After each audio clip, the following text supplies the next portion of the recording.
Hola chicos, ¿cómo están? Buen día. El día de hoy vamos a hablar de un caso específico que se titula El sistema evaluativo de la Universidad de San Sebastián, un caso de no éxito. Primero que todo me presento, mi nombre es Lizeth Benavides, soy estudiante de licenciatura en Educación Artística de la Universidad de Boni Minuto. Tengo 26 años. Les cuento un poquito del caso. El caso es la experiencia puntual de Camilo Martínez. Es un estudiante del segundo año de carrera en Ciencias de la Educación en la Universidad de San Sebastián en Bogotá. Él ingresa a la institución con grandes expectativas porque quiere ser educador. Eh, pero empieza a tener un problema con el sistema de evaluación de la universidad. En asignaturas como psicología del aprendizaje empieza a darse cuenta que simplemente lo evalúan con opción múltiple. Esto limita su desarrollo crítico. En didáctica de general utilizan la parte de los ensayos para que ellos se supone que puedan ser un poco más argumentativos, un poco más críticos, pero se centran más en que el formato esté bien, en que la letra esté bien, en que sí sean las normas y no en el contenido que tiene como tal es ese ensayo. Eh, y la situación para él se vuelve más monótona y digamos que tiene como un estalle para él por evaluación educativa, donde las prácticas evaluativas eran más de memorizar y contradecían los principios de evaluación formativa. Camilo intenta responder a esto con una postura crítica, intentando decirles a los profes, intentando buscar una solución porque realmente quería su carrera. Pero eh, finalmente la falta de coherencias entre los objetivos formativos y los métodos evaluativos hace que él empiece a quedar en una desmotivación constante y lo lleva a tomar una decisión de abandonar sus estudios. El caso evidencia un problema sistemático que invita a reflexionar sobre la urgencia de tomar y transformar los sistemas de evaluación en la educación superior. Exactamente, en este caso en la educación superior. Realmente creo que en todas. Bueno, las preguntas que escogimos esta vez es la primera, ¿cómo influye la predominancia de exámenes de opción múltiple en el desarrollo del pensamiento crítico? En el caso de él, y pues específicamente, esto hace que tenga un impacto directo y negativo en el desarrollo del pensamiento crítico. El hecho de que tú estás haciendo que un estudiante simplemente se meta en la parte de tengo que memorizarme esto para responder este examen, hace que él simplemente intente poder hacer el examen, que seguramente va a tener buenas calificaciones, pero realmente no llega al punto de querer utilizar eso para más allá, para su carrera, para lo que quiere, para lo que va a trabajar, en lo que va a ejercer, ¿sí? Y tampoco le permite ver si de la manera en la que se le explicó el profesor, al ser como la parte dominante en este caso, está bien o está mal para lo que él quiere ser como docente. Mm, entonces, aunque él logra tener buenas calificaciones, no alcanza una comprensión profunda sobre los contenidos. Los contenidos se quedan vagamente por encima y no logra conectar con ellos. El pensamiento crítico implica que tú analices, que cuestiones, que relaciones conceptos, que apliques, y el hecho de que no lo estés haciendo te mantiene las puertas cerradas. En el caso, las clases tampoco ofrecían espacios de inclusión, análisis, reforzar los conocimientos, sino que era una lógica evaluativa centrada en resultados cuantitativos y no en procesos de aprendizaje. Esto generaba una formación, pues, como les digo, superficial, que preparaba a los estudiantes para aprobar exámenes. Cosa que nos ha pasado, creo que a todos en el colegio, que creo que es la parte más fácil donde podemos ver que esto pasa. Bueno, además de esto, esas pruebas limitan se envía un mensaje al estudiante que no es el que queremos como docentes ahorita, y es no pensar críticamente. Nosotros no podemos llegar a una aula de clase a enseñarles que solamente mandamos nosotros y que ustedes, por más de que tengan una idea o por más de que nos quieran refutar, no puedan hacerlo. Creo que es algo que ya está muy obsoleto porque el estudiante debe ser capaz de preguntar el porqué, de cuestionar, de criticar, porque si se queda con solamente lo que le decimos nosotros, puede que esté cometiendo un error.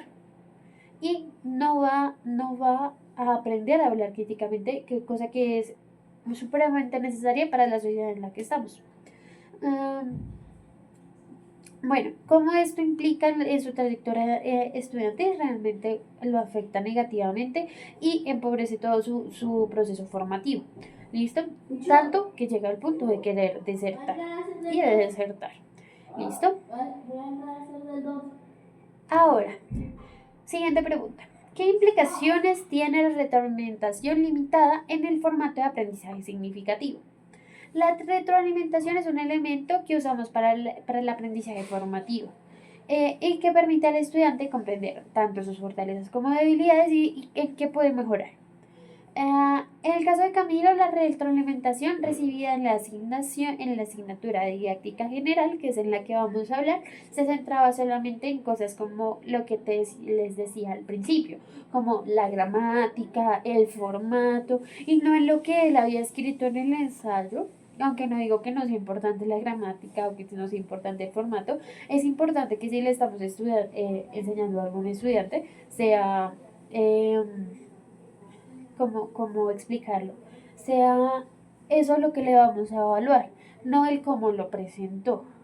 ¿Sí? Aunque es importante, no quitemos la importancia, no es bueno que le quitemos la importancia al darle una retroalimentación, decirle como, no me importa lo que tú hayas escrito, pero está mal, esta frase no te quedó bien formada, sino que le demos una retroalimentación base en sus argumentos, en sus críticas, en lo que sí aprendió, en lo que no aprendió. Eso es lo que creo que debe pasar en una clase como didáctica general, y más siendo didáctica. Eh, esta práctica tiene implicaciones importantes ya que reduce la evaluación a un ejercicio técnico y no pedagógico. Aunque Camilo intentó incorporar perspectivas críticas y propuestas de mejora, los comentarios vagos y superficiales no le permitieron profundizar en su pensamiento ni fortalecer sus habilidades argumentativas. ¿Qué pasa? Si no le decimos al estudiante, usted tiene mal esto le faltó que lo argumentara mejor, sino que le decimos, esta letra no era el día 12, era Times Roman, pues él no va a sentir que puede seguir hablando, que puede seguir eh, aprendiendo sobre ese tema. Cuando la retroalimentación no aborda el contenido ni promueve la reflexión, el aprendizaje se vuelve mecánico y descontextualizado. El estudiante no logra conexiones significativas entre teoría y práctica, se le quedan ahí. Ni desarrollar una postura crítica ante los temas estudiados.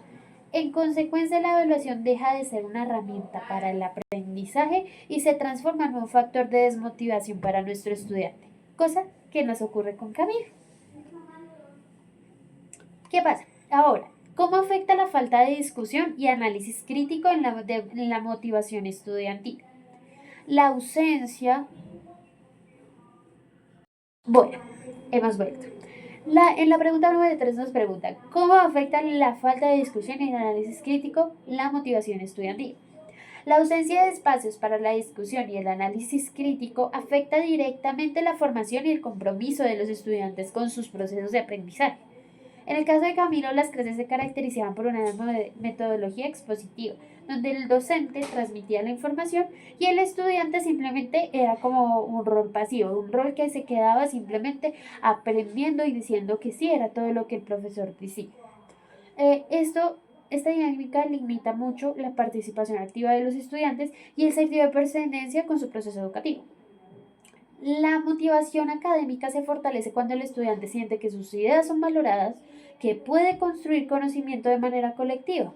Si él no puede hacer estas dos, no está creciendo como estudiante. Simplemente está siendo un computadorcito que está repitiendo de memoria lo que está diciendo el profesor. Eh, Camilo en ese contexto dice que no puede debatir, que no encuentra en dónde, que no puede cuestionar, que no puede reflexionar. Y esto le genera mucha frustración y desinterés. A lo largo de esta falta de interacción contribuye al desgaste emocional y a la pérdida de sentido de la formación profesional. Además, la carencia de análisis crítico contradice los objetivos de la educación superior orientada a la formación integral. Para un futuro educador, esta experiencia resulta especialmente problemática, ya que limita el desarrollo de competencias esenciales como argumentación, reflexión pedagógica y toma de decisiones informadas.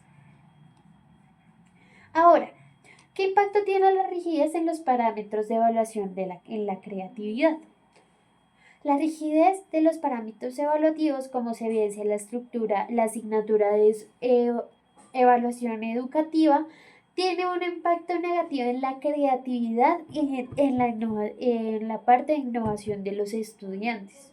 En el caso de Camilo, las respuestas debían ajustarse estrictamente al modelo que te daba el profesor y lo penalizaba en cualquier intento de análisis crítico, en cualquier intento de salirse, en cualquier intento de decir, no, pero esto lo puedo hacer de esta forma, no, pero ¿y si hacemos esto? En ese momento era sancionado y era criticado, ¿sí? Para la formación de docentes y educadores esta situación es muy grave, pues limita la capacidad de desarrollar estrategias pedagógicas flexibles y contextualizadas. La rigidez educativa no solo afecta el aprendizaje individual, sino también que reproduce prácticas educativas tradicionales que dificultan la transformación del sistema educativo. Nosotros no podemos seguir pensando que la escuela eh, mandamos solamente los docentes, ya que para eso los chicos simplemente se quedarían en su casa y cogerían las herramientas que ya tienen para aprender. Nosotros ya no somos los dueños del conocimiento, no solamente yo sé cómo es, no solamente yo soy la persona que sabe lo que sabe y lo que va a enseñar. Sí, ahorita hay muchas plataformas donde los chicos pueden aprender. ¿Cuál va a ser la diferencia y cuál va a ser nuestro plus como docentes para seguir ejerciendo y para seguir siendo vistos? No podemos seguir en el tema de pararnos en ser tradicionales, porque no vamos a lograr un cambio en nuestros estudiantes y nuestros estudiantes se nos van a empezar a quedar sin ese conocimiento.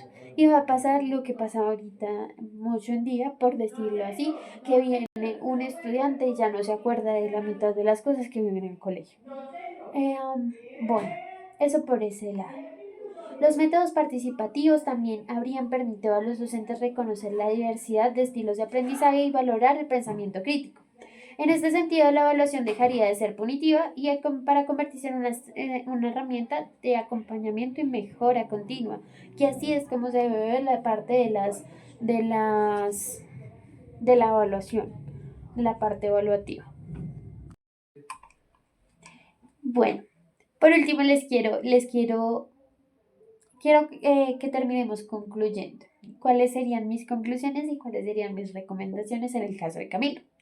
En el caso de Camilo se evidencia que las evaluaciones tradicionales y las evaluaciones que son muy rectas y muy rígidas tienen un impacto negativo en la trayectoria estudiantil, la motivación y el desarrollo de competencias esenciales, más que todo cuando estamos hablando de cómo se debe formar un docente. En la evaluación, cuando se concibe únicamente como un mecanismo de medición, pierde su sentido pedagógico y se convierte en un factor de deserción académica. Y esto no nos puede seguir pasando. Como recomendación, es fundamental que los futuros educadores conciban la evaluación como un proceso formativo, continuo y reflexivo. Se deben implementar estrategias evaluativas diversificadas que promuevan el desarrollo del pensamiento crítico, la creatividad y la participación activa de los estudiantes. Asimismo, la retroalimentación debe ser significativa y orientada al aprendizaje, al mejoramiento del aprendizaje. Finalmente, las instituciones educativas deben revisar de manera crítica sus culturas evaluativas y promover cambios que estén alineados con los objetivos de una educación integral, transformadora y capaz de responder con las necesidades del contexto actual. No siendo más por el día de hoy, chicos, es un honor tenerlos aquí en mi podcast y estén muy bien.